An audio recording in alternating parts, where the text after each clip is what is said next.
We are ready.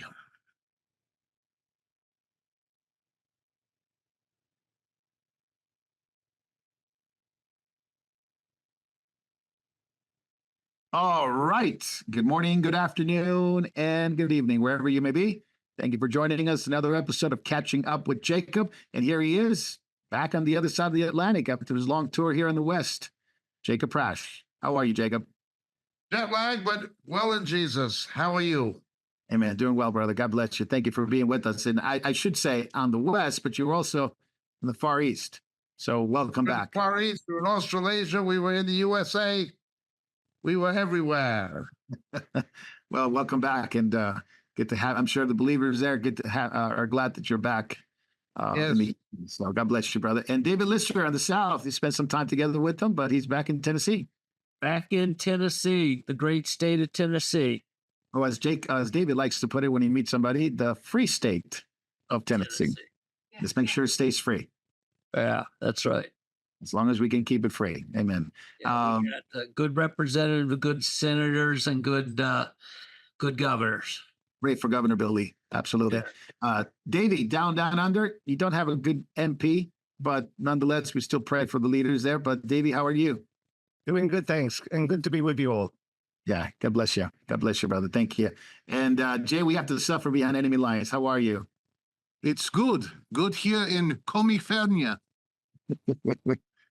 Well, somebody has to live here, right? Somebody has to share and preach the gospel here. So, suffering for the Lord. Amen. Well, welcome everyone. And welcome those who are watching live and those who will watch later. Welcome you in the name of the Lord Jesus. This is Catching Up with Jacob, episode 193. Can you imagine that? It started a long time ago with just an idea of having Jacob on and talking about current events. It's led us to here. Some people hate it, some people love it, but the Lord keeps us going. So that's the most important part. And we do want to make a couple of announcements just to make sure where everybody's caught up on it. Jacob, where are you going to be at this? Well, you just got back, but you're going to get on the road pretty soon again, aren't you? Well, we have a meeting on Saturday, the 24th of August in Preston, England. Details are on the Moriel website on the itinerary page, or just Google or search engine Moriel itinerary. I will be with Pastor Tim Leach.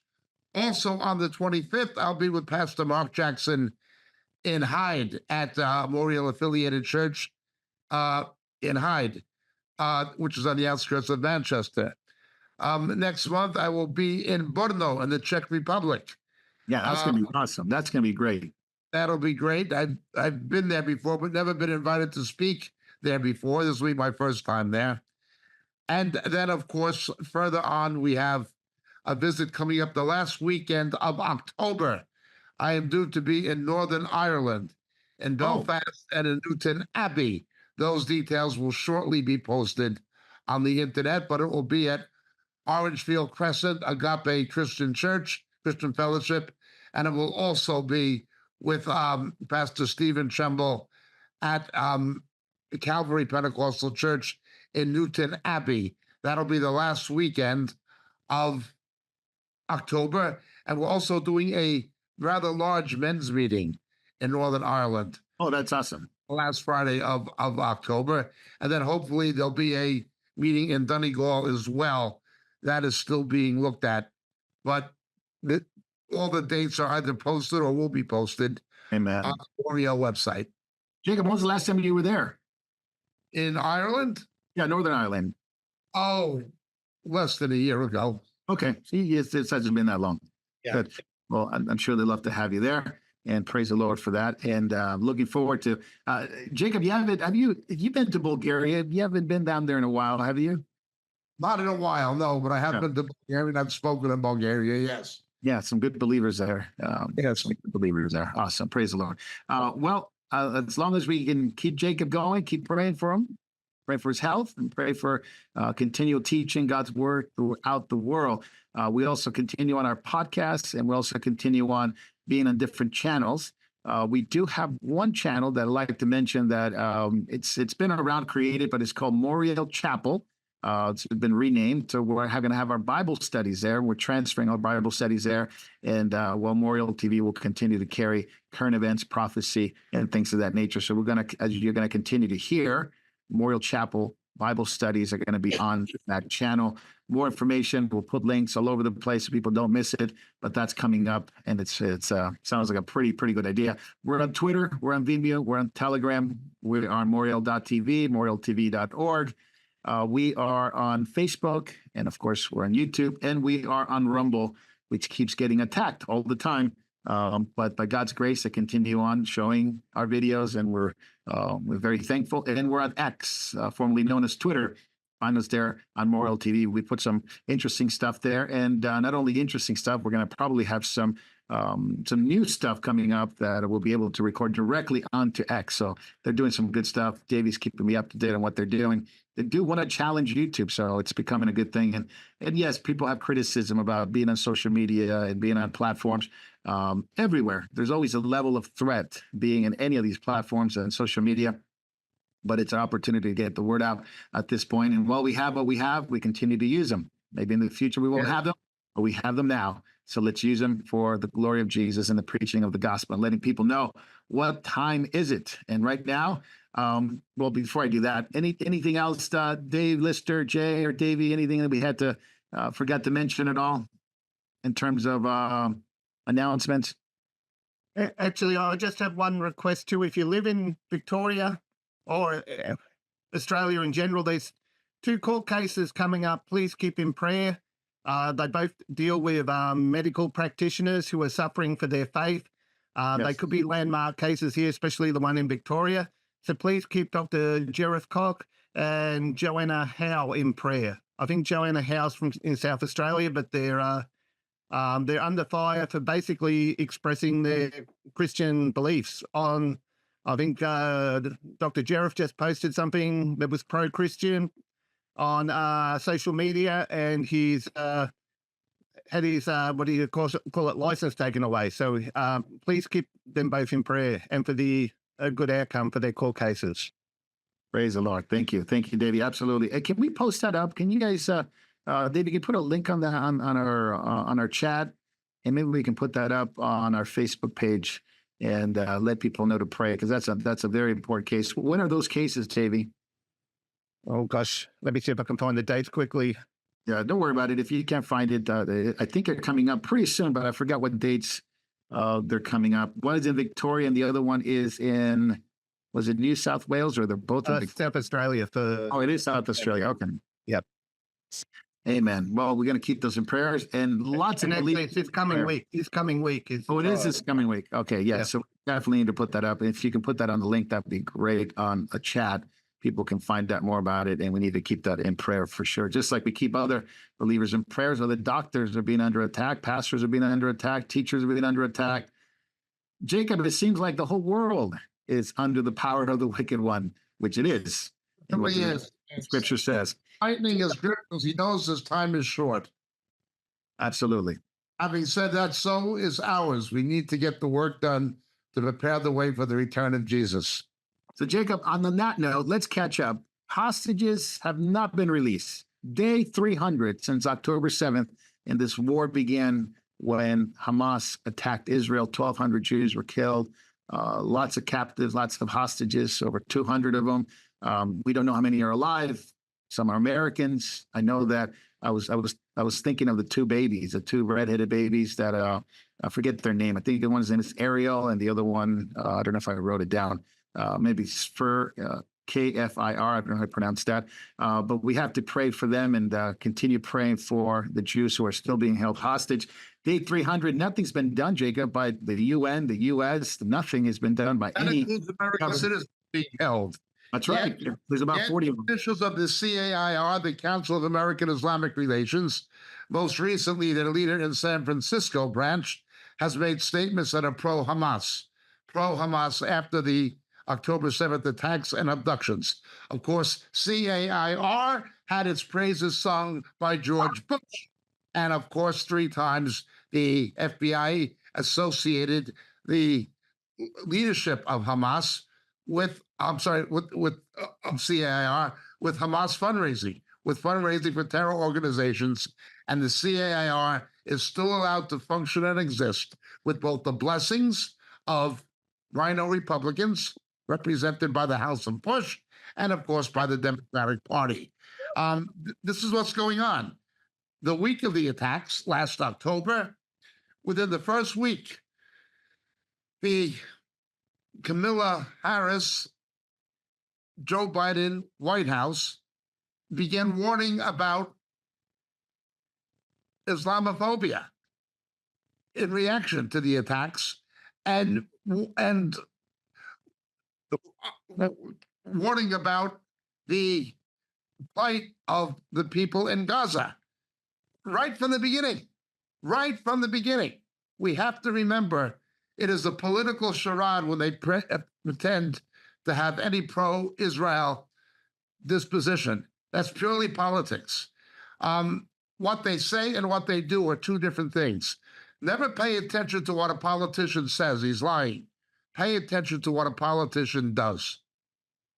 Well, that's absolutely true. So day 300, keep praying and keep being a light unto the Jews. They need to know salvation. They need to know the Christians are praying for them.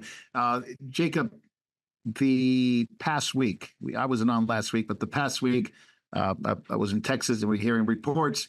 And of course, rockets being shot into the Golan Heights and the area is called Mashdal Shams, and a community that not a lot of people know.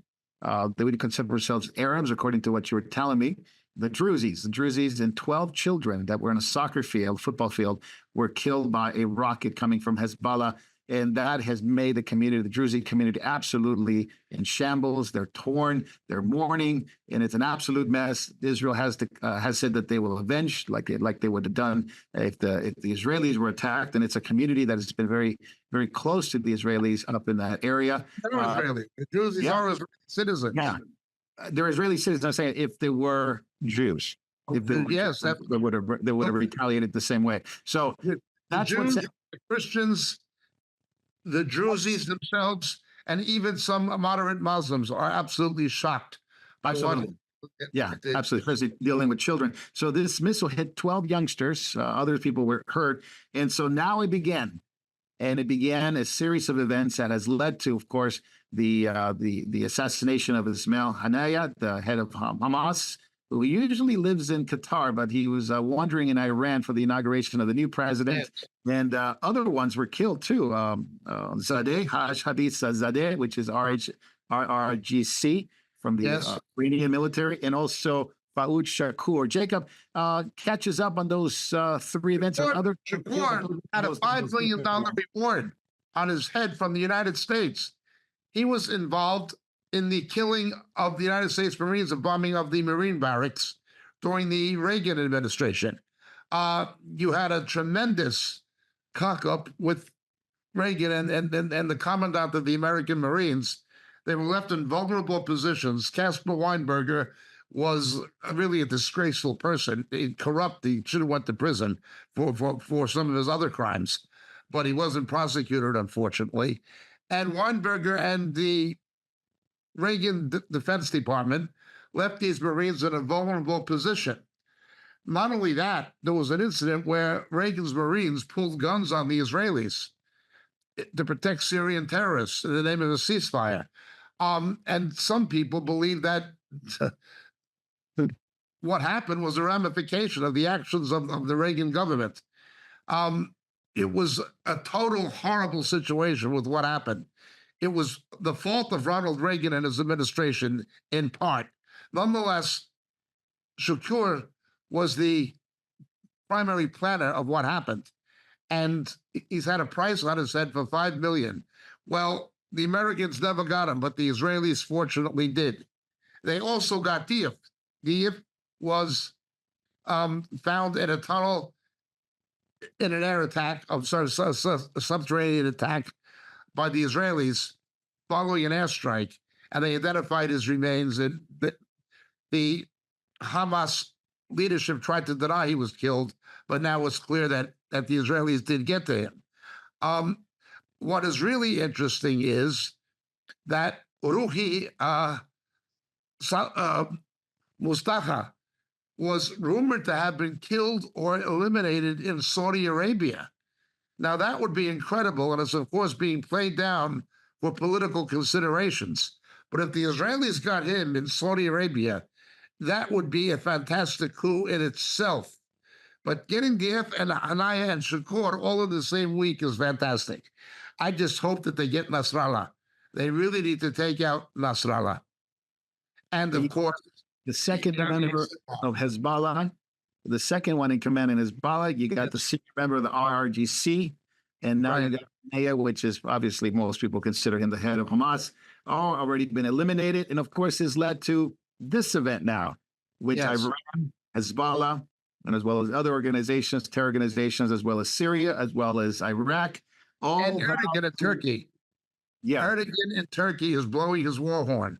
Yeah, but he hasn't said anything in terms of attack precisely yet, referring to the attack. It's to invade Israel. Yeah, but he hasn't really committed to anything specifically. I'm talking about what specifically happened. Iran is ready to go, 72 hours. That puts us about Friday night, which is tonight. And nothing's happened in Israel. Obviously, they're ahead of us here in California. They have vowed to strike. Yes. Bigger strikes than what happened in April 13th. There's retaliation for this, not only drone strikes, missile strikes that have overwhelmed the Iron Dome. So this is urgent news. They have cleared the instincts in Cyprus. It's a national humiliation to the Iranian government that it happened. And yeah, the fact that Anaya was just walking around thinking he was in Qatar, and it happened 750 meters away where the president of Iran was, so you can kind of tell where this is at. But Jacob, it's breaking news as of the last couple of days that the world is on the brink of major war. I don't know what is going to happen, but at the funeral with Khomeini there, they didn't have the generals. They didn't have the generals present. I don't know where they were exactly, but there were no shows at the ceremony. And now you have things like Cyprus is clearing the airspace for U.S. and UK planes to fly over to defend Israel. We have a movement by the National Guard in Syria and Iraq going up to the 4th Armored Division, reopening the Golan Heights. So this is ready to go, if not for the hand of the Lord. We have to understand, by the Israelis taking him out in Tehran, they were sending a signal. They were sending a signal to Khomeini and to the new Iranian president that we can get you too. Yeah, that is pretty scary to think that if I, thinking like an Iranian, well, what couldn't we defend this guy? And our president was only 750 meters. That is unclear how they did it. It may not have been a projectile. It may have been a pre-planted bomb. If the Israelis know the exact room he would be staying in. So it's not even clear how they did it. It was a precise missile or something pre-planned. They both could have been an embarrassment. David Lister, we were there in Texas when this was happening, and we were both shocked that it happened so precise, and the attack on Ismail. And of course, we started hearing rumors about the other guys that were being dropping like flies, it seems like. What's your take on it? I don't think Hezbollah or Iran or any of these organizations are going to be taking and laying down, but nonetheless, they could just be blowing smoke at this time. Well, there's an old expression the French use, follow the woman. Apparently many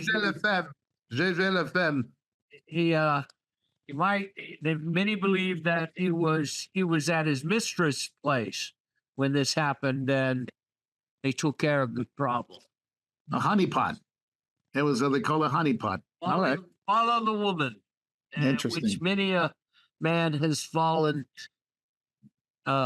into that. So goodbye. He's now got his reward. Allah has rewarded him with eternal hell. He's got his eternal rewards, all of them. What is not known at the moment, Jacob, is who will strike first. Is this going to be a preemptive strike by the Israelis, the U.S., and UK, hitting Hezbollah in Iran, perhaps in Lebanon? Or will Hezbollah in Iran, which almost is two sides of the same coin, will hit Israel first? What do you think? The problem is Iran has to save face.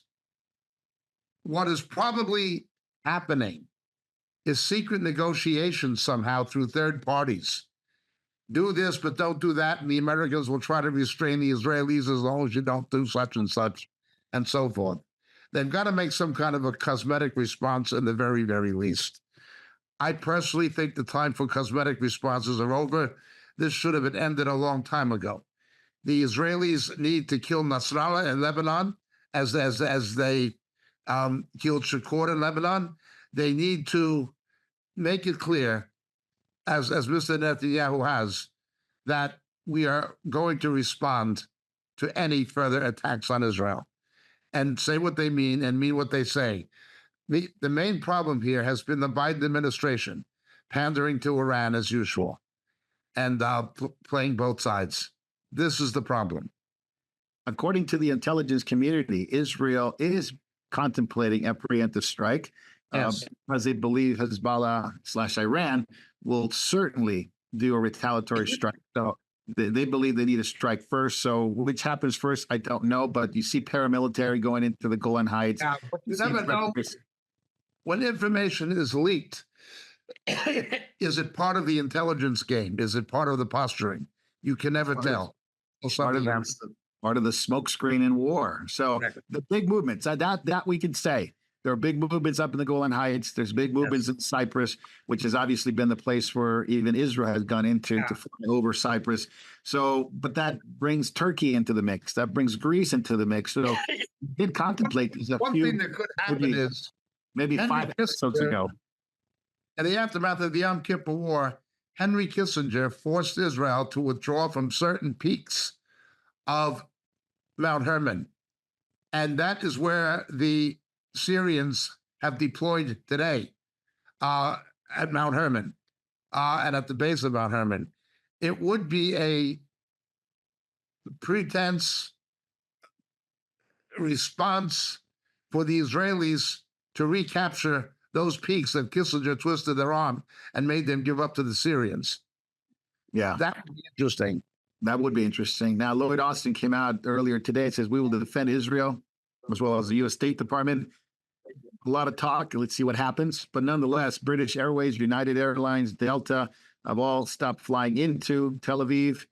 U.S. State Department is level 4, do not travel into Lebanon. So we will see where this goes. And we're almost at midnight in Israel, 72 hours, where obviously it can mean nothing. 72 hours since the time that Iran promised it would retaliate, which means absolutely nothing. It's Sabbath already in Israel. So we have to be praying because we don't want another war. It's an attack on Israel again.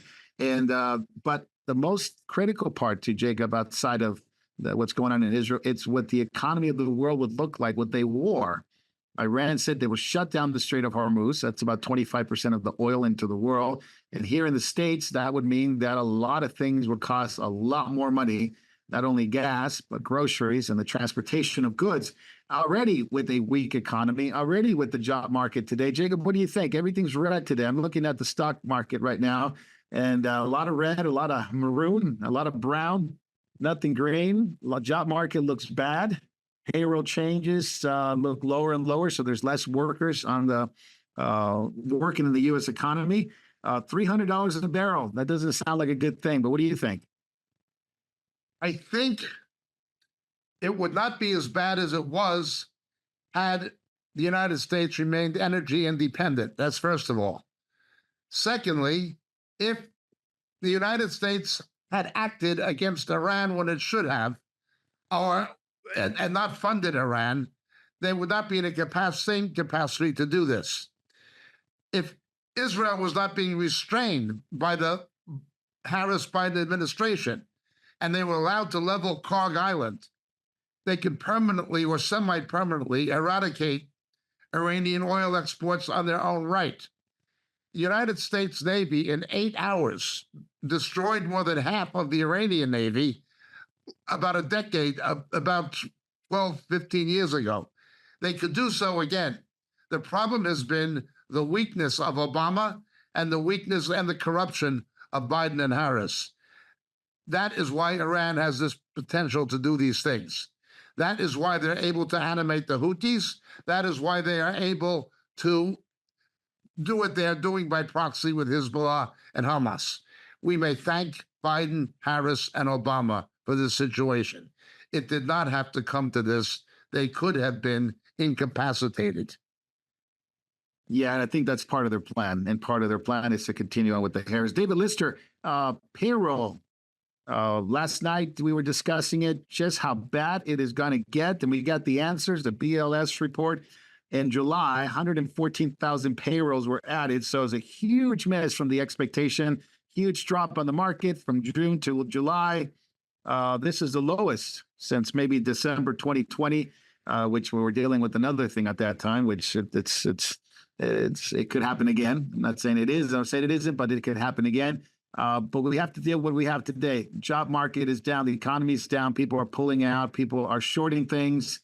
What's your take on it? Well, we had talked about, if you guys remember a few months back, about a recession. Well, now everyone on the morning shows and the afternoon shows are talking recession. It looks like the Fed missed the mark. They've let it go too far.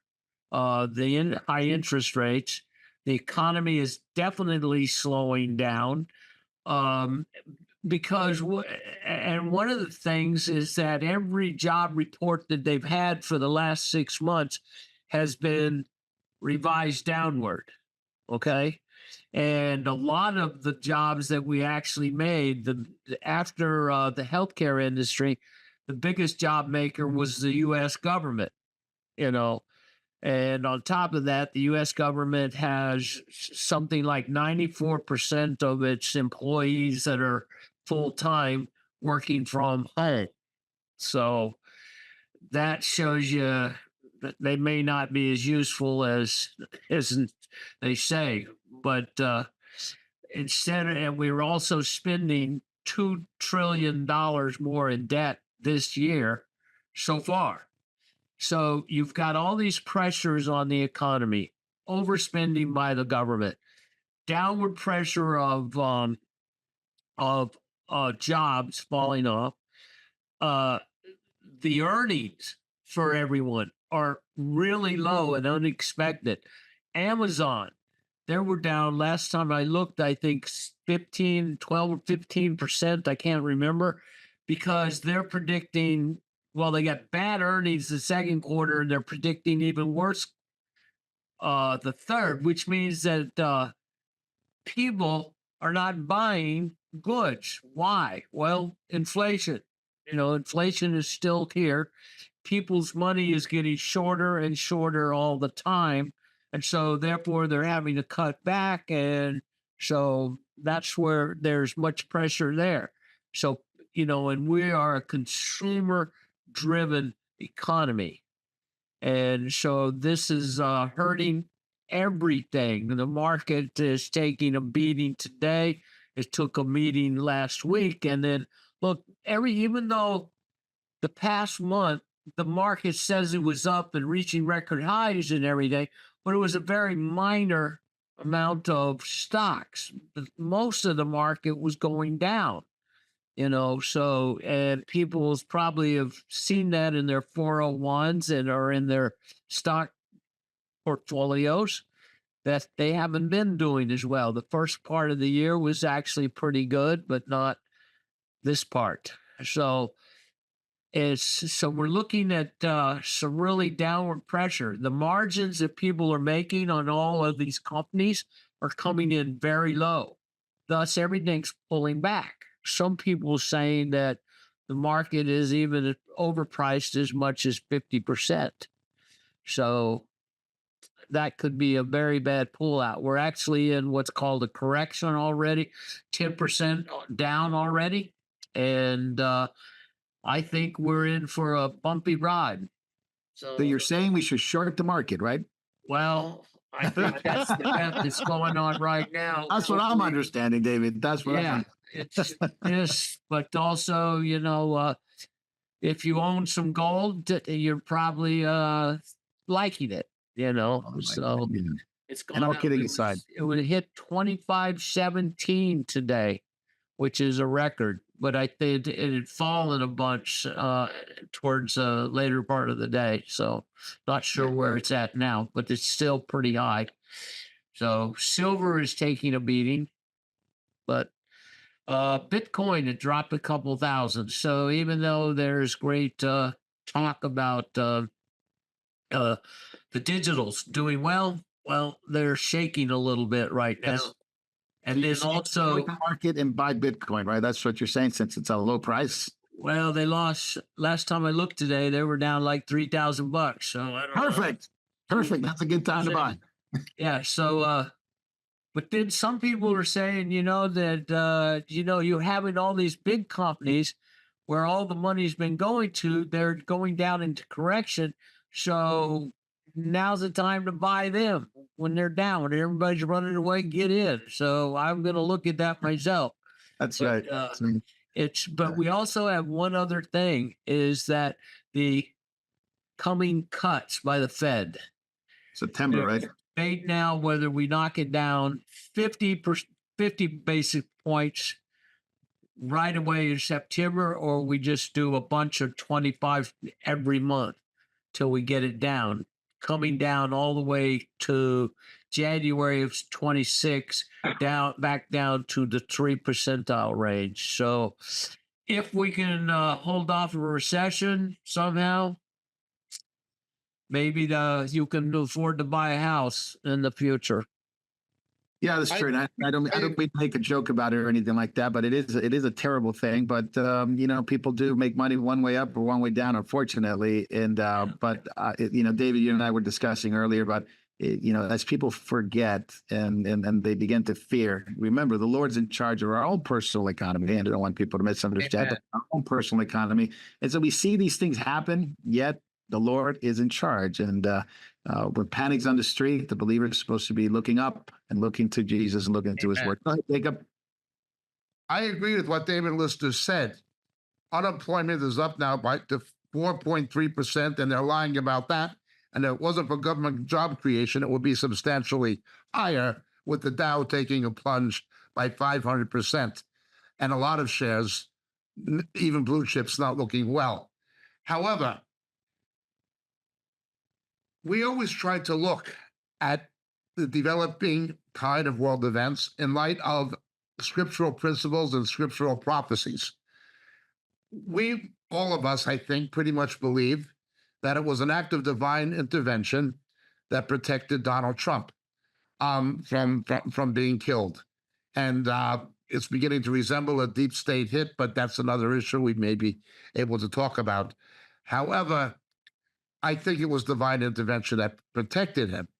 Now, I have my own disappointments about Mr. Trump and so forth. I'm not trying to politically editorialize. I'm simply saying I think it was divine intervention. And I said I believe that because of their duplicity in their dealings with Israel and because of their moral contamination on one moral issue after another, from pro-life to traditional family values and marriage and so forth, that the hand of God is on the Democratic Party. The Democratic Party is under God's judgment. Harris has raised $310 million, by far outraising Donald Trump. The media is on her side. They're lying. They're unbelievably lying. She's actually said that Trump is responsible for these latest unemployment figures. That's how absurd. They're blaming Donald Trump for the border crisis. How absurd. The bold-faced liars, from a woman who's a bold-faced liar, lied to all of us about the mental competence of Biden, her boss. Be that as it may, the liar continues to lie, but God's judgment continues to fall. When the economy gets hit, and it's not just the Fed, which is incompetent. Doesn't matter if it was Greenspan. It doesn't matter if it was the crazy Janet. It doesn't matter if it is Powell. The Fed is as incompetent as it is corrupt and completely unconstitutional anyway. Nonetheless, I believe that what is happening economically and the threat of recession is going to obviously be a factor in the election. I believe that God is allowing it, God is causing it, it is his hands in order to undermine the Democratic Party. They're under God's judgment. Now, I do think, and I've said it consistently, there's a very real possibility Donald Trump could lose, that the RNC is no good.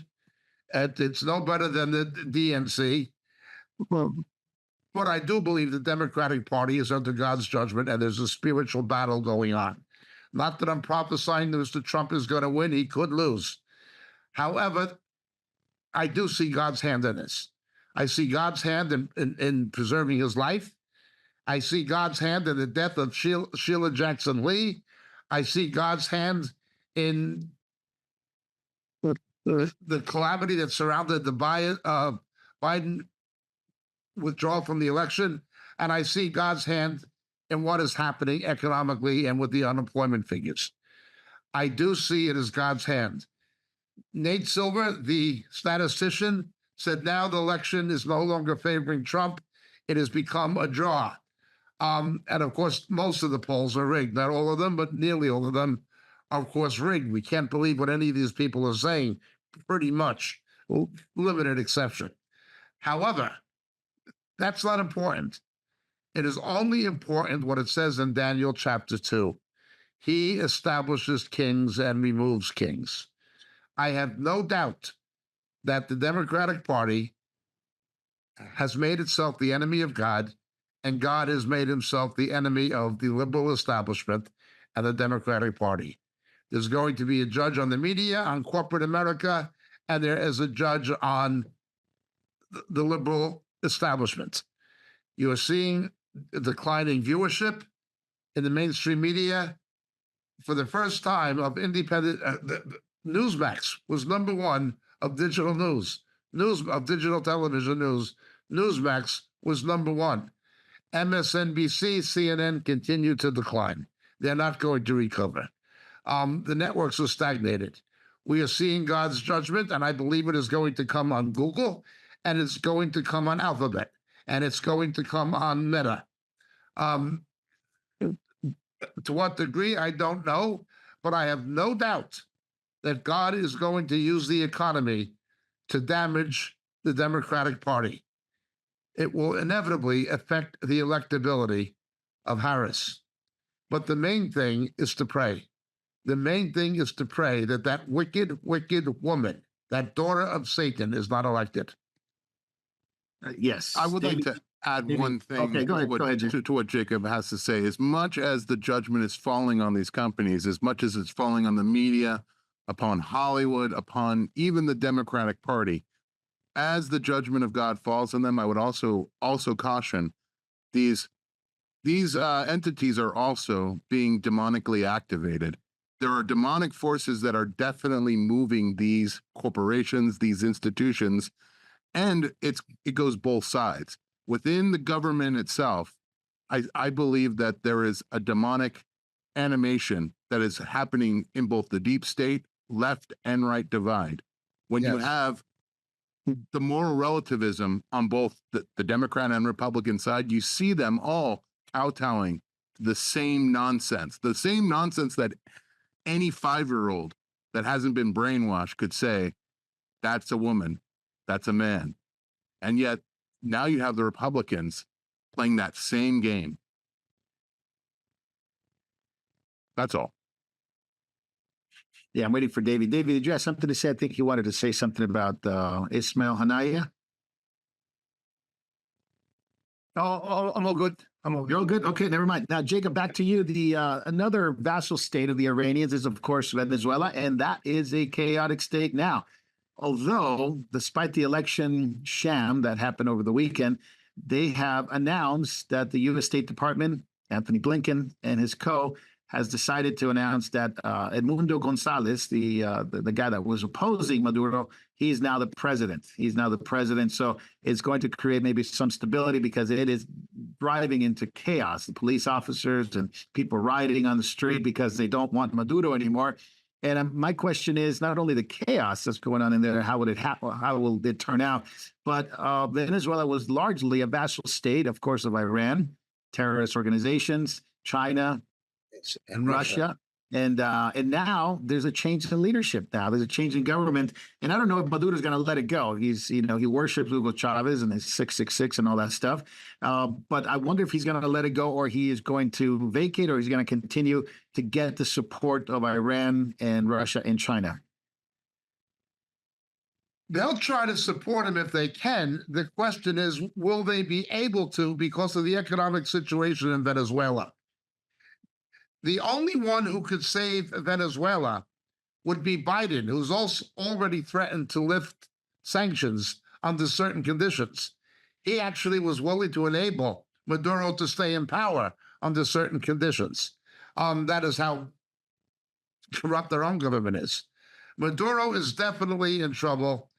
I don't think Iran, China, and Russia will have the wherewithal to prevent his downfall if it continues the way it's going.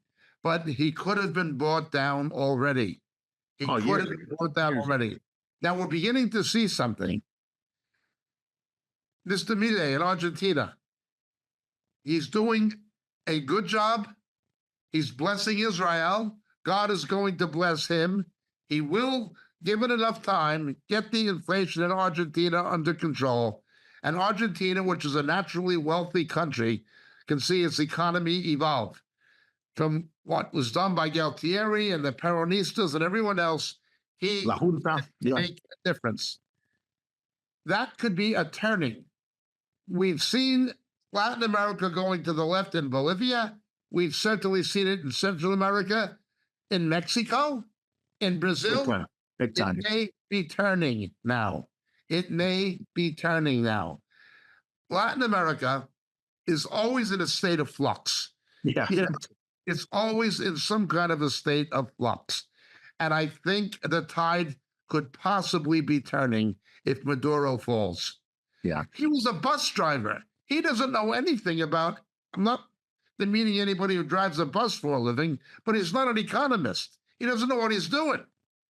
Now, he had this brilliant idea that if he took out the largest bill in Venezuela, with I think it was like 1,000 or 500, that it would just bring prices down. So he took it out just so we can have the ability to, so people wouldn't have to spend much and prices will go lower. You know, people have tried that. Mugabe tried that in Zimbabwe. I was there when he tried it. It doesn't work.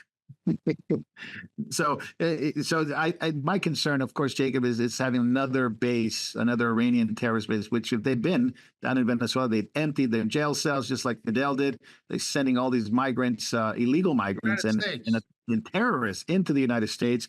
So that might be changing for a time. And Jacob, I know you have a real heart for Latinos and you have a real heart for Latino Americanos. And you always pray that the Lord will give us an opportunity to go there and bless the people there and share the gospel there.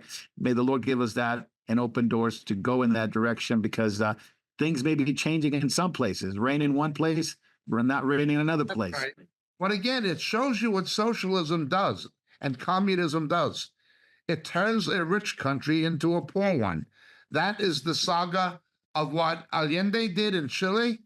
Not that I agree with the actions of ITT and Kissinger down there necessarily, but Allende was no good. That is what was done in Argentina. That is what was done in Venezuela. How to turn a rich country into a poor one. Yeah. Not just a stable country or a relatively prosperous country. I mean, naturally rich countries. How to destroy them economically. And that is what Chavez did. That is what Maduro did. That's right. Money talks. Let's not forget something. If it wasn't for Biden, Iran, and Obama, Iran would be in serious economic chokehold, but they didn't. Yes. China is in trouble. Russia is in trouble economically. Their capacity to bail Venezuela out is limited. Yeah. You know what's interesting, and we'll just switch over right now to the Olympics. I wanted to ask you some questions, Jacob, because I was away and you were in New York. But before we finish with Venezuela, I want to remind everyone, when Chavez came into power, I mean, it was incredible. Venezuela is one of the most richest countries in Latin America. I think a gallon of gasoline was like 10 cents. 10 cents a gallon. People were living pretty well. The economy was doing pretty well. Then he came in and he decided to make it into all these social programs that he was going to fund with the economy and taxes and all that. And he destroyed it within a few years. But one thing he did, and Jacob, you and I talked about that way back then, is he kicked all the missionary organizations out, international, and he imprisoned pastors and missionaries. who didn't Yes. want to leave, and also the native pastors and the native missionaries that were there. He also targeted them. So right away, we saw God's hand being against them, and things went spiraling down. Even though he continued, and God is very patient. He let it go for some time, but then he got that mysterious cancer, died Yes. very quickly, and then it's unraveled to this point. So many believers in Venezuela, lots of godly people that have Yes. been led to different countries, and including Miami. And I met some of them when I was down in Florida. But so pray for them. Pray that the Lord will give us that opportunity to do so, especially at this time where people are talking about it and want to know more. And then a desperate need. There's a desperate need. Every Latino that I met, they said it's a desperate need for the gospel to go into Yes. Latin America. Jacob, I wanted to ask you about the Olympics, Paris 2024. What an embarrassment, but they're not embarrassed. They have no shame. They'll just do it. Depravity, sexualization of children at prime time hours of this, I don't even know what to call it, a nightmare. They tried to mock the Last Supper of Jesus by having pagan gods and transsexuals and transgenders and drag queens, and they had this lady, this bigger lady playing Jesus in the middle, right there with his or her disciples, I suppose. They had it was so bad, even Muslim leaders condemned how they treated Jesus, because they said, well, Jesus is one of our prophets, so you guys just mock Jesus. But the display of the pale horse running through, a lot of symbolism that we're not going to get into it. But your take on the Olympics, bad ratings, by the way, terrible ratings as we speak. Olympics is, look, it goes back to China.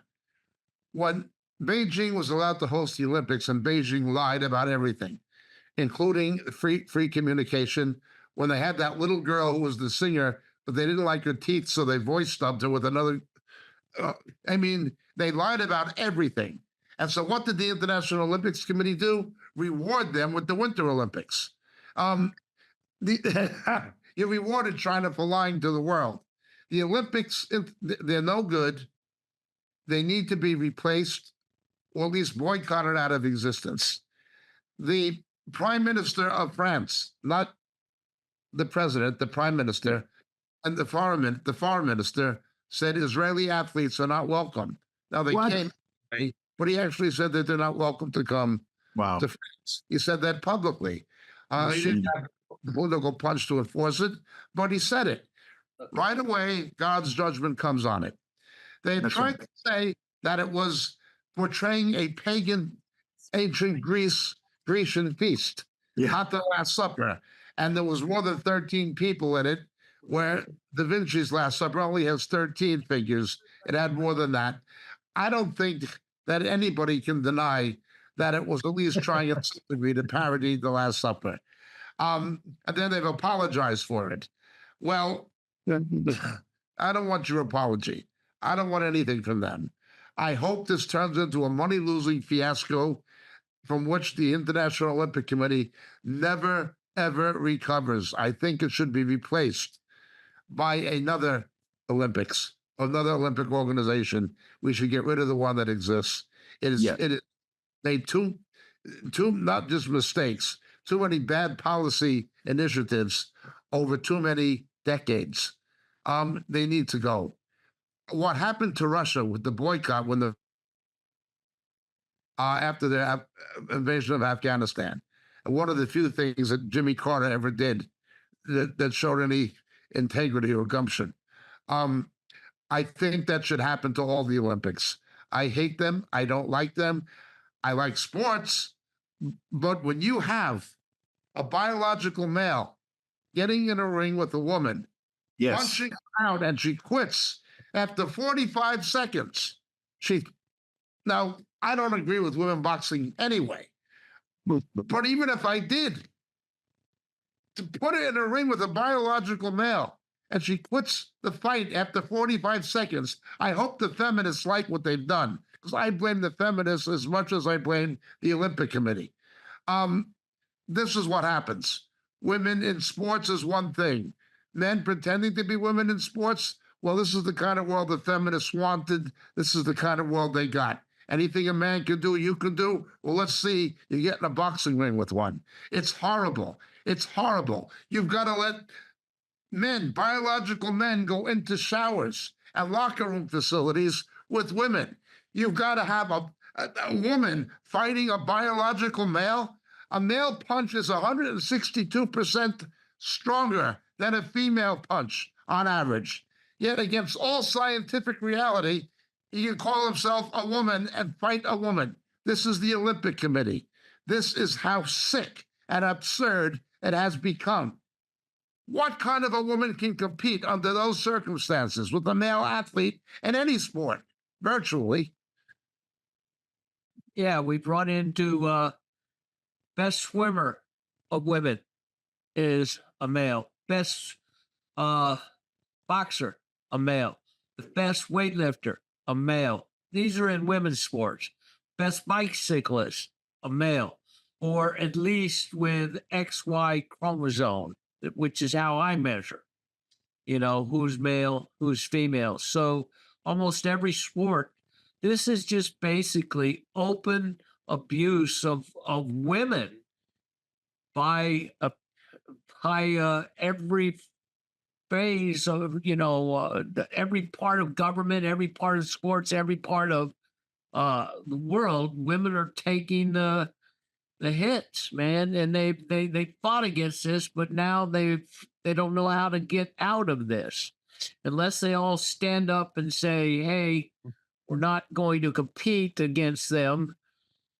Then this is going to continue. But I know why many of the women can't say anything. It's because their scholarships, like at colleges, their sponsorships at in sporting events would all be taken away. Yeah. So what David and Jacob are referring to, people don't know, it's that there's an Algerian boxer who is an XY chromosome, and I think his last name is Kafir, and he fought an Italian woman, Carini, and defeated her in about 45 seconds, punched her. She says she's never been punched like that ever in her life, and she quit. She knew this was not going to be good. And there's a Taiwanese boxer who's also XY chromosome, who also defeated another woman, and soundly. And of course, now it's been a controversial issue.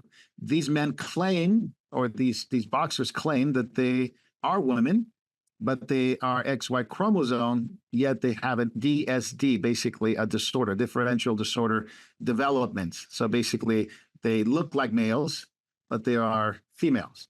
And figure that one out. But regardless, the Kafir one, the Algerian guy or boxer, was also suspended before because high level of testosterone. So not only this is the XY chromosome, but he was also banned from fighting women in other places because he has high level of testosterone, higher than most men. So he could be an XYY.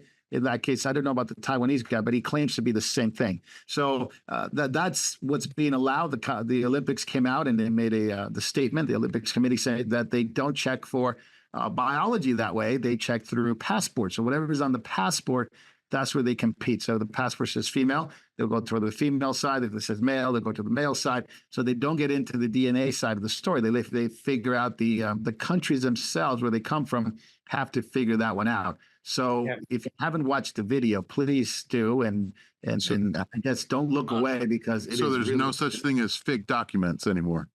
No fake. Well, there's always a little bit of that. Did anybody see the Muslim guy that refused to shake hands with the Israeli judo guy? Yes. Well, about 30 or 40 seconds into the match, he got thrown by the Israeli guy and dislocated his shoulder. And so karma hit right away. But also, many Muslims are refusing to fight against or to compete against Jews. So It's a gold medal for them. Yeah, let me go back to the female thing because I think the interesting part about it is the fact that this boxer has another fight against a Hungarian woman, and that is going to be, I think it's Saturday, so it'll be tomorrow here from California. So it'll be interesting if the Hungarian woman does a Riley Gaines and refuses to fight because he's an XY. This boxer's an XY chromosome. But Davey, you had an interesting take. Go ahead, Davey. We froze. Are you there? Yeah. Yep. Okay. Temporarily froze here. Well, one of the interesting things about this too was part of the opening ceremony. They did an like a tribute to women part. There was one section where it was where they were honoring women. And in fact, they honored 10 specific women, which were kind of interesting too, because two of them were the pioneers for abortion in France. But yeah, so they wanted to honor women, and look what they're doing. They're bashing, basically sanctioning or allowing the bashing up of women. Basically, domestic violence is a sport nowadays. That's right. But yeah, it's absolutely disgusting. But even with the opening ceremony, everything was specifically designed and planned well in advance too. Even the music they chose was chosen for a specific purpose. That whole business with the threesome, that was actually to a piece out of the opera Carmen. If anybody knows what the music, the opera Carmen's about, that'll tell you what they're actually trying to convey. The mixing of music styles and the mixing of dance styles. It was all trying to convey a message too, you know, just like music can be fluid. You can mix different styles and all the rest of it too. You can mix different genders and all the rest of it. Everything had a message behind it. But one of the things too, I'm sort of seeing too, you know, and this comes down to, we live in an age basically where the end justifies the means. That's the mentality of the world. The end justifies the means. So it doesn't matter. All that matters is getting that gold medal. And these guys who are getting the gold medal for beating up women, all they're going to be remembered for are being these guys beating up women. They're not going to be remembered for anything else. Winning isn't always the most important thing. It's more important how you win, how you play the game. That is far more important than actually winning. And actually, two of the people or groups of people that I admire the most out of past Olympics, none of them actually won. My favorite Olympian probably ever is probably Debbie Thomas, who took out the bronze back in 1988 in the Women's Olympics. Best figure skater I've ever seen. But it was the way she conducted herself, the way she handled herself, and the way she won. Well, put it this way, she was a winner in my eyes because of how she played the game. Another famous one, the Jamaican bobsled team back in 1988. They didn't win, but people remember them, and there was even a movie made about them. People, the one person I'm actually going to remember from this Olympics is that Angela Carini. I'm going to remember her. I'm going to remember her name, and the image that's going to stick with me is her on her knees, broken and crushed. That's what the Olympics did to this poor woman. That's them honoring women. We just got to brace for what they're going to do with the closing ceremonies. It's going to be interesting. They've been well planned in advance. Are they going to change it?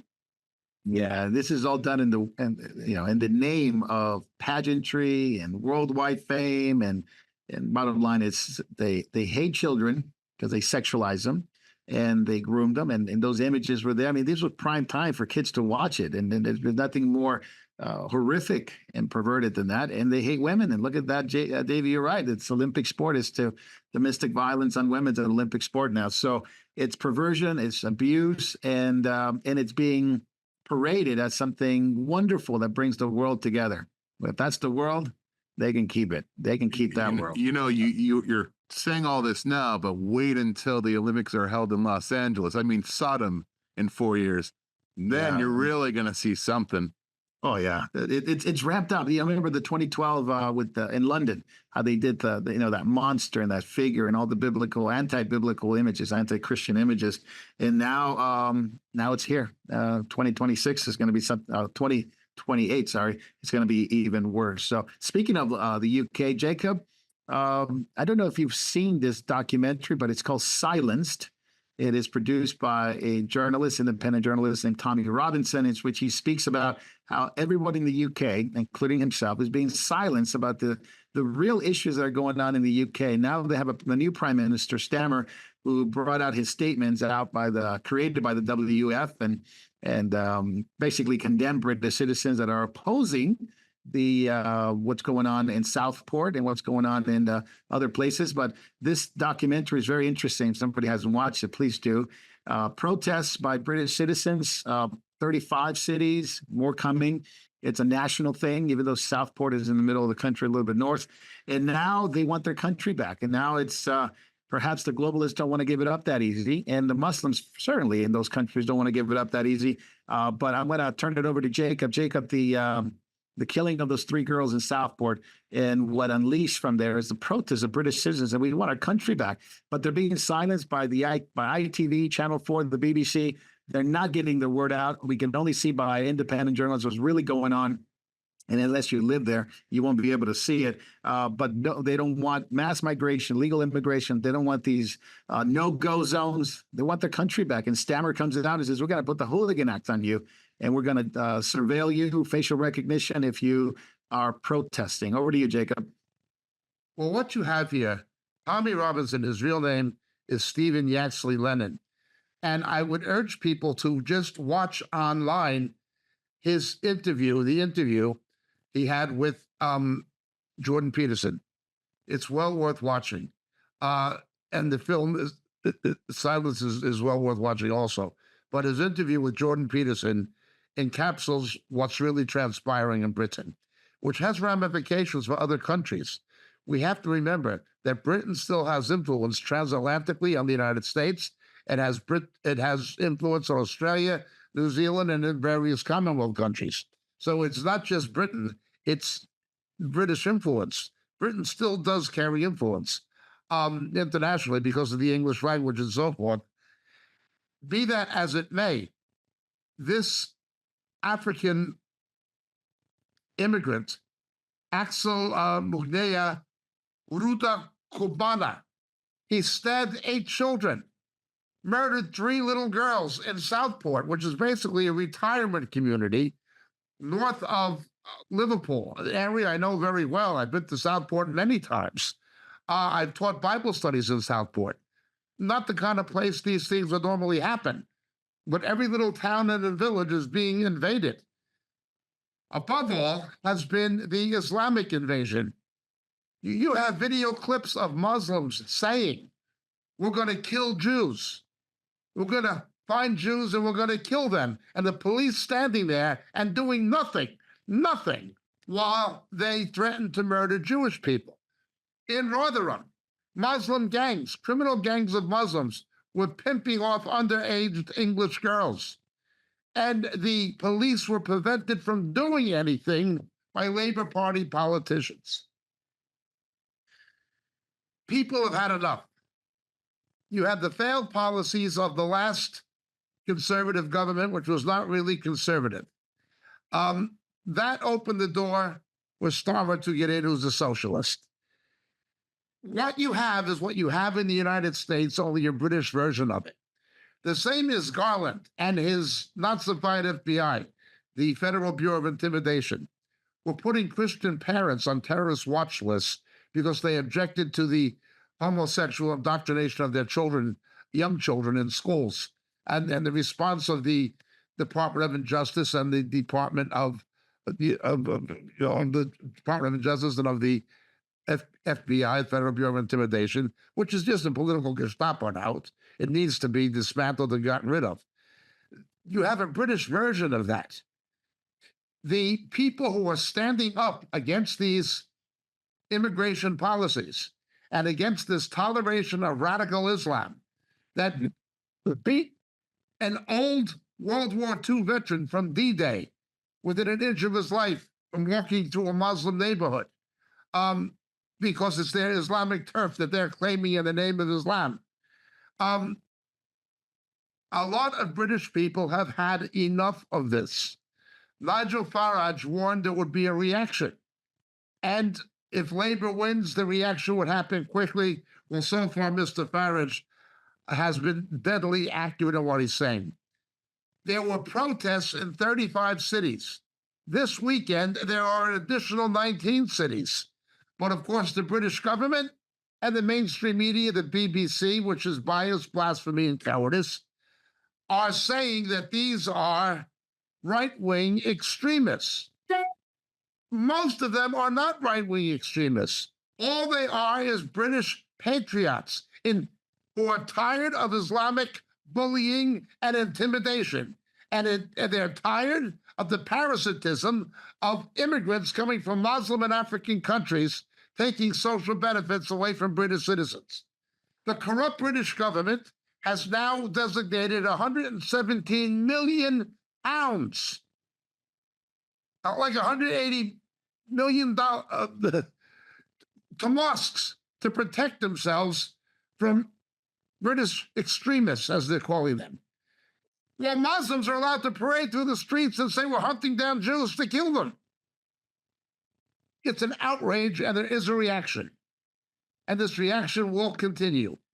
And it will not be limited to England or to Britain. That is what is happening. He just got into office. Unfortunately, it's time for him to resign.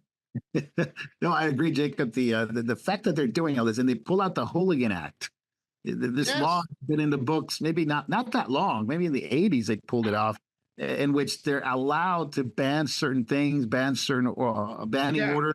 Unless it's a Muslim threatening to murder Jews, that's allowed. Yes, The Hooligan Act will never be enacted against Muslim radicals. that is true. Like if you remember those Jews, the 3 students that were walking their dog and they were going to Yes. kill their dog because they were walking their dog and they didn't like dogs. And obviously Muslims went up to the police and says, we're going to kill their dogs, those Zionists. And they went looking for them. This was a crazy thing. But Stammer says they're going to put more police. He's going to criminalize specific behavior. Notice that specific behavior, not the behavior of Yeah, violence. self-defense. It's going to criminalize self-defense, Yeah.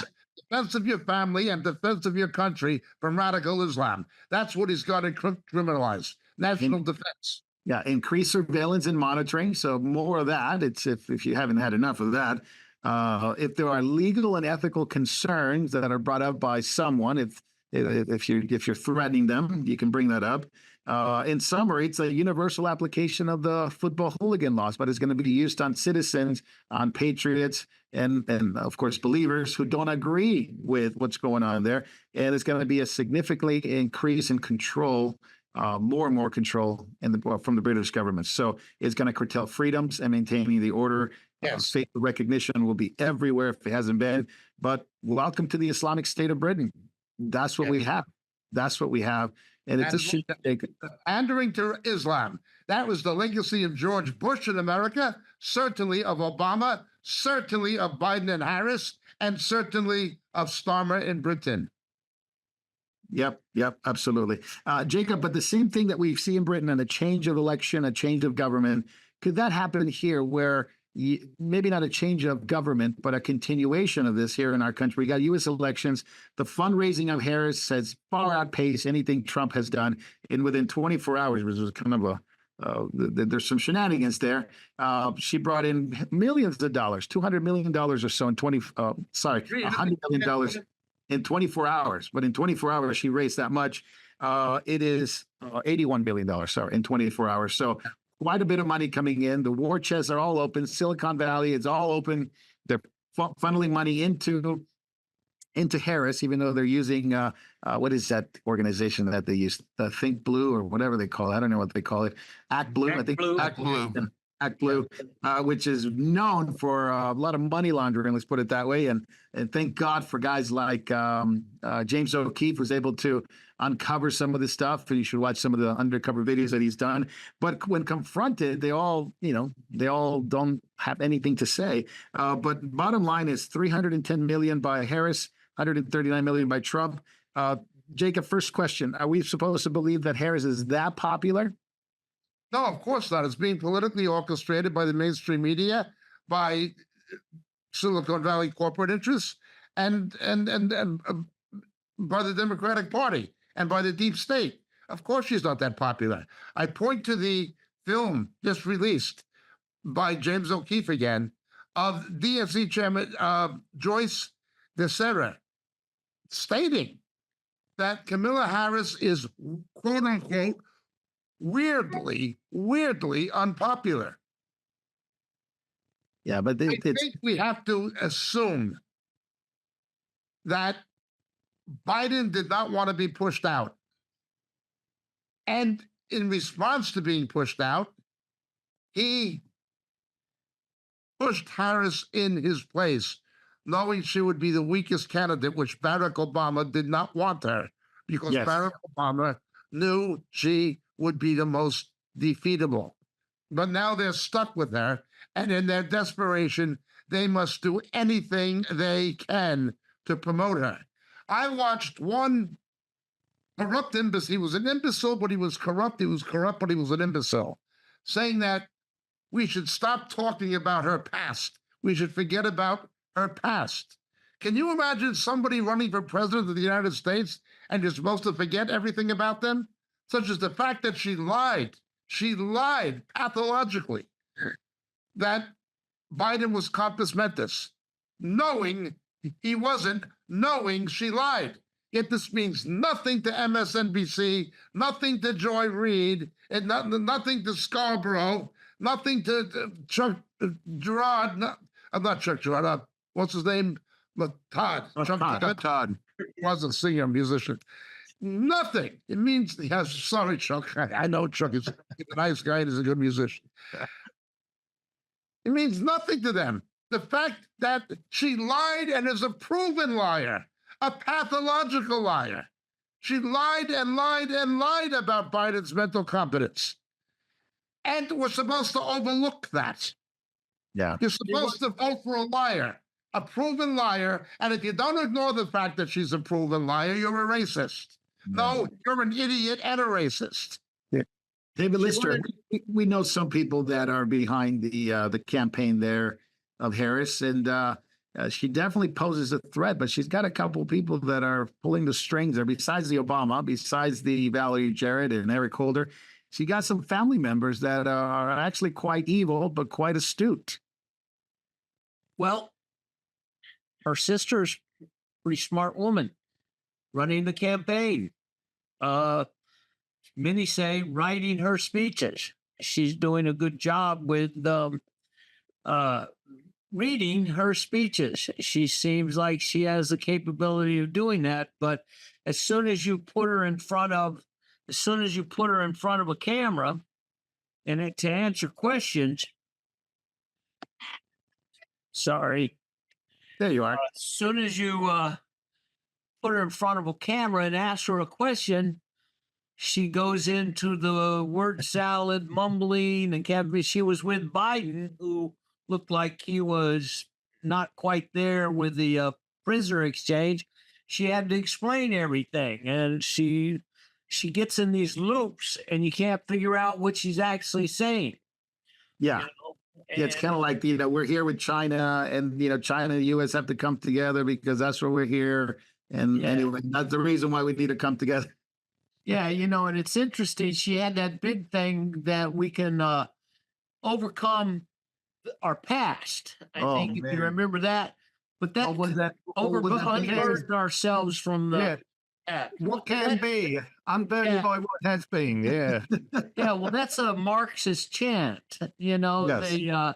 Stalin used it, Mao used it, they all used it because they wanted to be unburdened from the things. So that the people that were righteous before they took over, they wanted to be unburdened by those things. One being the 4 old laws of China, and so she's definitely a Marxist. Her sister seems to be, her whole family's a Marxist. Yeah. And there's new video of her father repudiating Kamala for smoking pot on, and bragging about it. He said she brought shame to the family's name.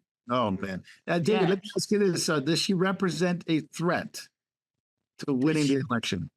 Well, look, I don't look at her as a threat, but she represents the Democratic Party and the Democratic Party's will that a Democrat puppet gets put in place. So, and the reason why I'm asking that question is because we could all laugh about her, a lack of intelligence in certain areas and all kinds of things, and the way she got up there with, the staging couch and all that stuff. But besides that, she's really evil. She's really evil.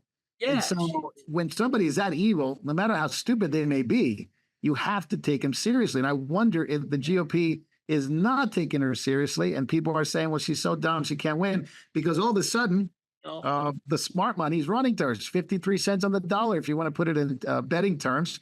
And Trump is 50 cents on the dollar. So you can imagine she is a lot, at this point, a lot of money going there, popular, as it were, within certain circles. But she's using Hollywood, and she's using these the praise singers and rappers to connect with the youth. And but nonetheless, it is something weird that's going on, because she's going to continue the same policies that it's been going on for the past 4 years. Probably worse policies, because she is openly pro-Palestinian, and that's very concerning. And also, her policies are even further left than Biden, if that's possible. And also, at least Biden could make up his mind when he was comptus mentis, but now she will do whatever the puppet master says to do. Yeah, I'm going to go over to That's Jacob what real makes quick. Yeah, Jacob, the Biden wanted term limits on the Supreme Court and ethics code in the Supreme Court. To David's point, that she's going to be where she's going to continue on and pile it on, and she wants term limits and ethic codes on the Supreme Court, sort of like Roosevelt. Yes, absolutely. Look, the term limits are one issue. Many people of both parties, and even many conservatives and libertarians, want term limits. But that's not what it's about. They didn't want term limits when the court was weighted in their favor. It's only when the court had a conservative majority that it became an issue with them. It's not about the principle of term limits in itself. It's about loading the court with left-wing judges. It is about trying to use political means to control the judiciary instead of having any kind of constitutional constructionists, to be able to have agendaist judges who can legislate for the bench in circumvention of the Constitution. It is an attack on America. It is an attack on American democracy. It is an attack on American constitutional republic government. That's what it is. That's all it is. Simply stated. Yeah, so now we have Harris, who is 53 cents on the dollar, appointing, probably appointing some judges if they get a chance to do it, if they pack the courts. But now you got these white dudes for Harris, Jacob, white dudes for Harris, raising over $4 million for her on Zoom calls, and getting white guys, because they say, well, not all white guys are going to vote for Trump. And it was, I didn't want you to watch the video, but you could watch it. And but it just seems like there's just a bunch of lapdogs calling for Harris to be president. They want abortion. Buttigieg was there. What's his name? Pete Buttigieg. He was there. And he was saying, well, the one thing she's going to do great is he's going to give us more abortions, because that's what we need to have in our nation. These guys are absolutely 70% of the abortion mills in and around black communities. What you need is more dead black babies. Vote Harris. Yeah. What about the Buttigieg is a homosexual married to a man. Yeah, I know. Yeah. These are the white dudes. What about the prisoner exchange, Jacob, that they're doing? Both of them are now, Biden and Harris, involved in that, and the 9/11 terrorists. That's being swept under the rug right now, because all about the largest, I guess it was the largest, dozen free multinational prisoner swaps since the Cold War. But yet the 9/11 9/11, it's being swept under the table. Evan Gershkovich from Wall Street Journal and 3 other Americans were being held unjustly and wrongly by Russia. This is true. They were exchanged for Russians that included an assassin, a murderer. It included real spies. Why did this happen when it happened? Quite simply, it was there as a smokescreen to divert attention away from the deal that Biden, Harris, and Garland cut with the September 11th attack leadership, that they would not be charged with capital crimes after killing 3,000 Americans. They would not have to pay with their own lives. There was a reaction from the victims' families accordingly, and I have family who are victims, lost a close relative. people are enraged. So it's an election year. So what do? How do they draw attention away from this issue of letting these September 11th attack leaders who planned it escape capital execution? Well, you have to have this prisoner exchange the next day in order to draw attention away from it. And the media, of course, will do that. That's what they're there for, propaganda purposes. This reminds us of the Bo Bergdahl mess when Barack Obama took 5 of the most dangerous Islamic terrorists out of Guantanamo and let them go to save this homosexual AWOL soldier. Complete disgrace. He should never have been exchanged for 5 terrorists. Never. But this is what the Democrats do. Now, remember that Harris herself said we need to have the courage to stop using the term radical Islamic terror. What? Who was responsible for September 11th?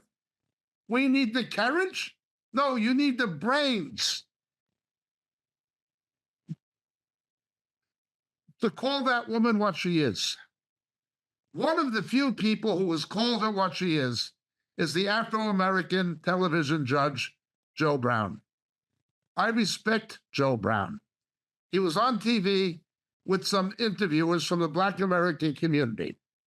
He said he knew her and her father. They were Asians. They were not represented as being Black. He said, as a lawyer, he represented whores and pimps from Hollywood. He said that she got her position, as everyone knows, by committing, by Willie Brown committing adultery with her. Former mayor of San Francisco, Speaker of the California State Assembly, sleeping with the husband of a Black woman, okay? That's how she got paid in political endorsements. Judge Joe Brown told the truth. He said she is a paid whore. That is exactly what he said as a Black American being interviewed by Black Americans in Black American media. She's nothing but a paid hoe. He said that's what she is. Political couch casting, which is exactly what I've said from the beginning. You have prostitutes on Santa Monica Boulevard get paid in cash. You have Harvey Weinstein's panderers who get paid with bits in movies. They prostitute themselves. And then you have a political prostitute who was paid by political endorsements. She is nothing but a paid whore, a pathological liar, and frankly, a cackling idiot. That's who these white dudes for Harris are voting for. They're voting for a paid whore, a proven liar, a proven serial liar, and a giggling moron. That's who they want to be president of the United States. But very evil, Jacob, and she's got the gates of hell right behind her, pushing her along. So this is my concern. The David Lister, real quick, this has led to the thinking, because since Harris is experiencing perhaps a honeymoon stage and the polls and going up and figuring out that she's more popular now, smart money saying she'll win, has led to the thinking that perhaps the GOP, the Republican Party, will swap J.D. Vance, which really hasn't brought any real surge in the polls or any.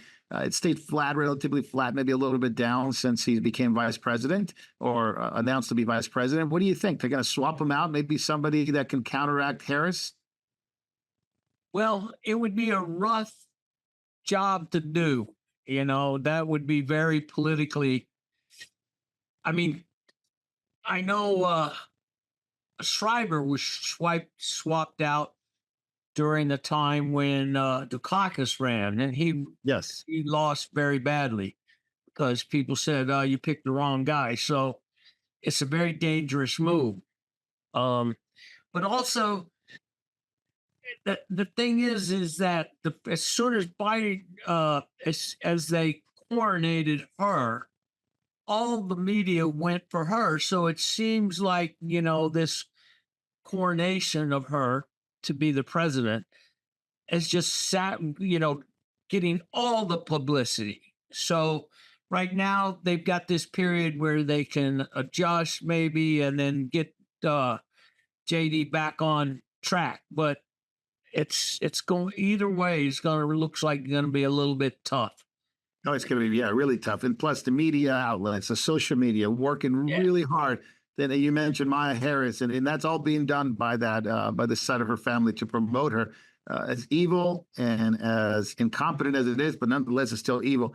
Big tech is making Another sure. thing they're doing, another Yeah. thing to pump up is that, and it was mentioned a little bit, but it quickly went silent, is that they have the ability, some millionaires have the ability to run a program where they send $20, $50, $100 by the tens and hundreds of thousands. Yeah, this is the Act Blue. Yeah, the Act Blue story. Yeah, and so they run it through it, and it actually like comes through somebody, but they never made it. They made the donation, and it's Yeah. a way of covering up illegal contributions. But Yeah, this is what James O'Keefe was uncovering in Maryland. People were donating, and they're on the payroll on the list, but they never donated it. yeah, they've all probably been Democrats in the past. They kind of know, hey, if your name is used, just keep your mouth shut. We're all in it together. Yeah, yeah. Social media is doing that. Just as we finish, social media giants like Google and other Facebook are Yeah. using this idea here that we forget what happened to Trump, and this is they got castigated online for this, but who knows if it's ever going to change. You can't find Trump's assassination on the Google search. You couldn't find images. You can't find anything unless you actually type it all out. It will be coming up on your search engine. So it's not an autocomplete at all. And so are they trying to make us forget it? I know they're facing a big backlash on it. But what's interesting about it is they're suppressing this and promoting Harris. Of course, we see the gig is up, right? And are they going to be? I mean, this is where people look for, who's going to win, that kind of thing. So this is Google, this is Facebook again, and They even did that. Go ahead. There was a term we used as a kid. They did it accidentally on purpose. Absolutely. And they were even downplaying the fact that Trump met with Netanyahu. I want to ask Jacob this because Netanyahu was here last July 24th, I believe. He addressed Congress, and then he met with Harris, and then he met with Biden. And of course, they came up with this outlandish statement that, Harris was all brokenhearted because of what's going on in Gaza, and she wants an immediate ceasefire. And of course, Netanyahu said, this is going to compromise the hostages because if you're saying this, we have no leverage. He addressed Congress. Tlaib was there with her sign, war criminal, more of that same thing. And he called, people that support Hamas, he called them useful idiots. And they got that standing ovation from Congress. Or most of Congress, I should say. But Jacob, Trump met with them and he says, look, this is what's at stake. If I lose, which right now it seems like Harris is more popular. If I lose, there's going to be a war, a major war. If I win, you may be able to stop it. Economy, Israel, and a lot of things at stake. Jacob, what's your take on the meeting with Biden and Harris with Netanyahu and Trump and Netanyahu? Netanyahu was clever enough to know that the Biden administration could not, and Harris could not be as openly anti-Israel as they really are ideologically and in their allegiances. They know that. He knew that. And he's playing that card. He went aggressively because he knows they cannot respond at the present time because of the election, the Jewish vote, and because of the stupidity of so many American Jews who will pay their own train fare to Auschwitz and sew a yellow star with their own jacket. By the way, I have a Jewish family. I'm not anti-Semitic. I'm just telling the truth about stupid left-wing Jews who support Biden and Harris. In any event, Netanyahu knew that. It's a time where he has to do what he's going to do now. Because if Harris wins, the United States is going to raise its hand strongly against Israel the way Obama tried to do. and fund Iranian terror, um, as Biden and Obama certainly did, of which Harris is responsible. So that is the essential outcome of what happened. Netanyahu knows he has to act now. He went into Iran. He did what he did in Iran, taking out the head honcho. He knows that after the election, the ramifications of that would be very bad for Israel, in terms of the support of the United States and Israel's quest to survive. Remember, she is pro Islamic radicalism. She said we need the courage to stop calling Muslim terrorists radical Islamic terror. She's a wicked, evil woman. She's an enemy of America. She's an enemy of Black America. She's an enemy of Israel. I believe she's an enemy of God. She's a wicked, wicked woman. I come back to it. A proven liar, a proven whore, and a proven idiot. The worst possible combination. Yet the establishment has her as their stooge. Very evil, very evil. Interesting. Netanyahu brought something up, Jake. I don't know if you mentioned it before.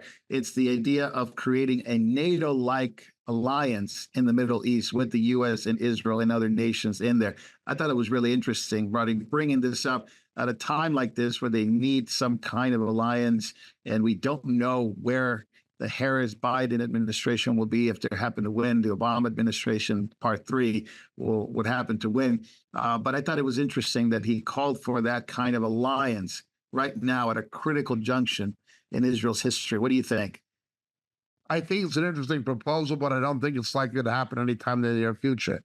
The only way anything of that nature could materialize is if perhaps Trump won and there was Abraham Accords extended into some kind of a strategic cooperation between Israel, Saudi Arabia, and the Gulf states. That is the only avenue. I think that has to be taken into account for sure. Because they're opening up an office and a liaison office in Jordan later this month, which has to do with a strategic alliance with other Arab nations. So I think it's really interesting that may be an extension of America into the Middle East. But I don't know what would happen if Harris and Obama win. I don't know if that would happen. I think Israel's alone. Yeah. Well, let's understand something. You've got these political left-wing pastors of the ilk of Jeremiah Wright who are trying now to present Harris as another Barack Obama. Yeah. You know, Barack Obama, the guy who saw Black American family incomes decrease by $900 after 2 terms. He was no friend of Black America.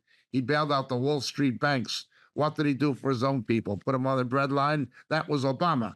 But again, they play the race card to manipulate people to vote for him. White liberals will vote for him because he's Black. Black people, many of them, most of them, will vote for him because he's Black. They don't look at the actual facts of how he's failed America and he's failed Black America. Well, it's the same thing with Harris. The fact that she's a liar, a whore, an idiot, that doesn't matter. It only matters gender politics, race politics, identity politics is all that matters to them. That's the card they play. And that is essentially what is happening. I think the most important part is she's not Donald Trump. For most Democrats and most leftists, it has very little to do with filling in the DEI. They don't even believe in that. It's just a pony that they show that they believe in. Really, it comes to the bottom line. She's not Donald Trump. And that's all they care about. That's all they care about. Jacob, as we finish off, just leave you with one quote and you can close us out because we're going to the backstage with all the questions and questions are coming in right now. We appreciate that. Trump said it was disrespectful for Kamala Harris to call for a ceasefire like this. It'll cost Jewish lives. I actually don't know how a Jewish person can actually vote for her. Well, he's absolutely right. But I mean, she wants dead Blacks. Yes, she wants dead Jews too. Dead Black lives. And why does she care about the Jews? I mean, she wants dead Black lives. Pro-abortion. Look what this woman said. After a police precinct was burned down She said that the rioting is going to continue and it should continue. Yeah, she was bailing them out. It excluded her from any political office ever in the future, but they just don't care about the facts. Yeah. Don't look for justice from man. Look for justice from God. The most important thing in this election is going to be prayer. The most important thing in determining its outcome is going to be prayer. Everything is based on identity politics. You had this young guy, Jonathan Lewis, 17, kicked to death by 9 Black young people. Some of them, as young as 13, were allowed to be charged as juveniles with manslaughter. But four of the older ones are now going to be charged as juveniles only with manslaughter, not with murder. Why? Well, this causes racial division. There's no justice. They don't care. The fact that she is letting illegal immigrants come across the border and take jobs from Black people, particularly Blacks and Hispanics, they don't care. They don't see the facts. They don't care about the facts. They don't vote with their mind. They vote with their own bigotry and their own stupidity. This is what's happening. This is something we need to be aware of. A film showing that Thomas Crooks was moving on the rooftop that before the shooting, taken by one of the people who were shot, proves that the United States Secret Service was lying. They lied to the public. They lied before Congress. It proves they lied. We couldn't see him from the roof. Here's the film. They lied. A Secret Service sniper, a whistleblower, said, expect another attempt on Donald Trump. This is getting to look more and more. I said in the beginning, what happened to Donald Trump, at best, happened under the incitement of the Democrats and the left and the media, enabled by the deep state, at best. Second possibility, the administration is trying to hide the fact that there was Iranian involvement because Iran had made a similar threat on Trump. That is a possibility if this guy Crooks was somehow associated with Iran, but that is a weak case. That is a weak case. There's no strong evidence for it. The third possibility, this was a deep state hit, and they're going to try another one. That is what it is really beginning to look like. They will do anything to keep Trump out of the White House. The swamps who inhabit, the rats who inhabit the swamp want to preserve their environment. All right. All right. We'll see you guys on backstage. Thank you, Jacob, Jay, David, Davey. We'll see you on backstage. Questions are coming in rapidly. God bless you guys. We'll see you in just a few minutes. Hello, and thank you for watching Moriel TV. There are so many things that are happening at Moriel Ministries worldwide, from the Philippines to Japan, to India to Africa, and back to Europe and the United States. So many of our brothers and sisters are spreading the good news of Jesus Christ to this lost world. We are so thankful for your prayers. God has been faithful and has blessed us in so many ways. If you'd like to partner with our efforts abroad and at home, please take a moment to click the link in the description and help us as the Lord leads you. Thank you very much, and God bless.